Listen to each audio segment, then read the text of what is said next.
Hey, Derek. It's been a while since you talked to the media, so want to just check in on a few things. Do all the outside projections of you possibly being a top 5, top 10 pick, possible, aspirations of maybe Heisman Trophy, any of that excite you about your junior year at LSU? Yeah, I mean it's cool to hear that stuff, but I like to focus on the team,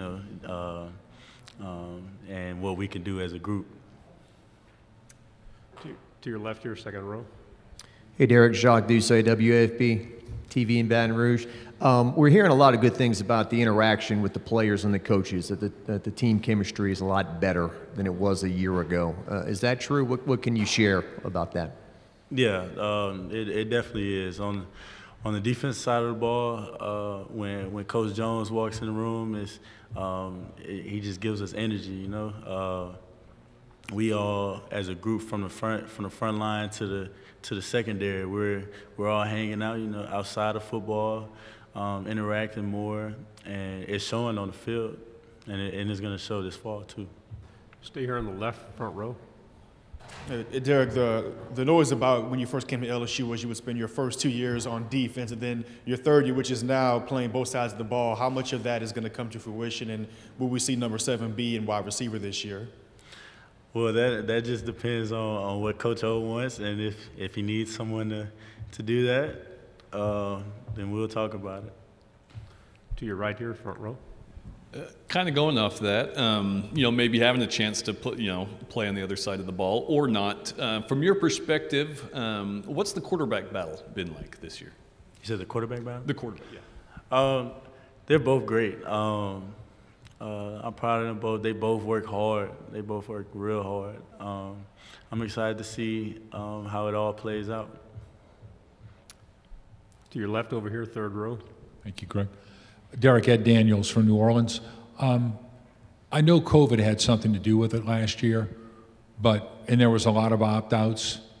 Did you ever consider it? And if not, why did you want to come back this year? What was the driving force for you to do that?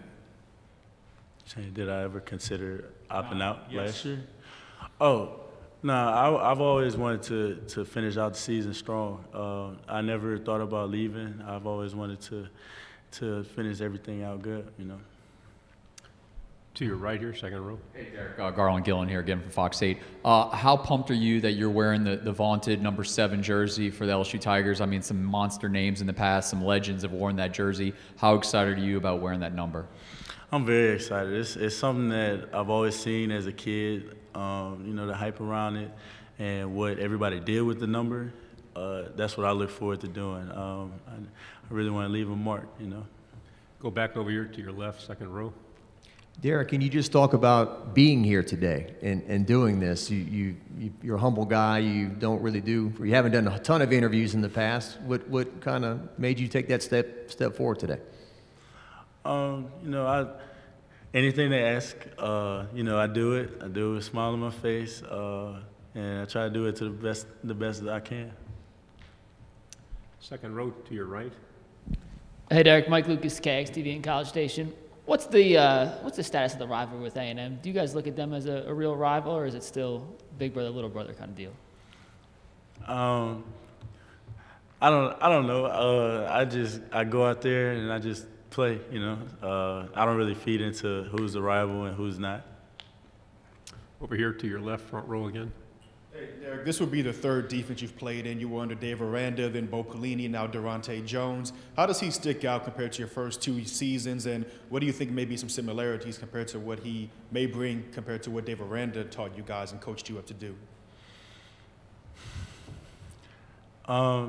Coach Jones, he brings a lot of stuff from the NFL, and whenever he introduces something new to us, he breaks it down on the NFL level, and he shows how they did it when he was at the Vikings.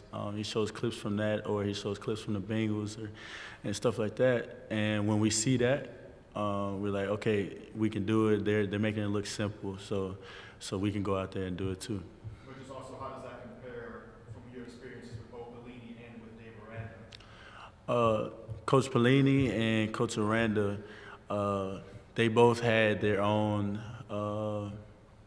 schemes, but it's, you know, all defenses are similar in a way, and their defenses were great too. So. To your right over here in the second row. Getting to wear that number 7 jersey obviously is such an honor. I know that also the number 18 jersey is a huge deal. They even have a whole group texting. Do y'all do the same thing for the number 7 jersey? Do y'all talk to former guys who wore the jersey? And if so, what's some of the best advice one of those guys gave you?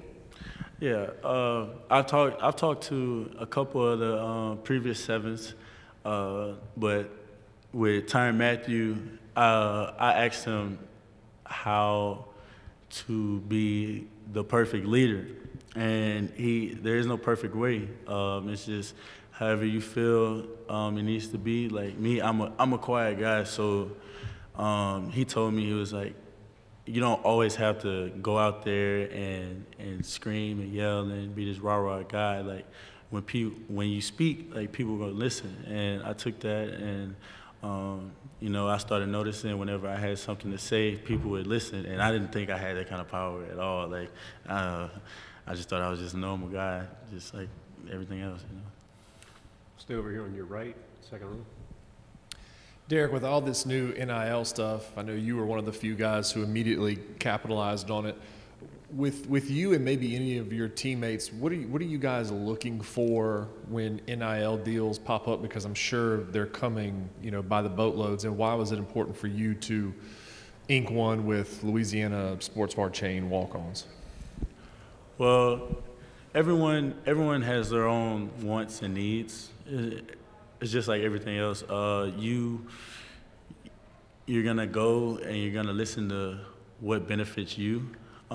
So with my process, I'm still trying to figure it out. I'm still, you know, everybody is. This is all new, so I'm looking forward to seeing how it's all going to pan out in the end. On your right front row. Derek, what are the challenges of bouncing back from a 500 season that's, you know, something that's not that common at LSU? You said what's the what? Just kind of what are the challenges of bouncing back from a season like last year? I don't think of it as challenges. If anything, I would say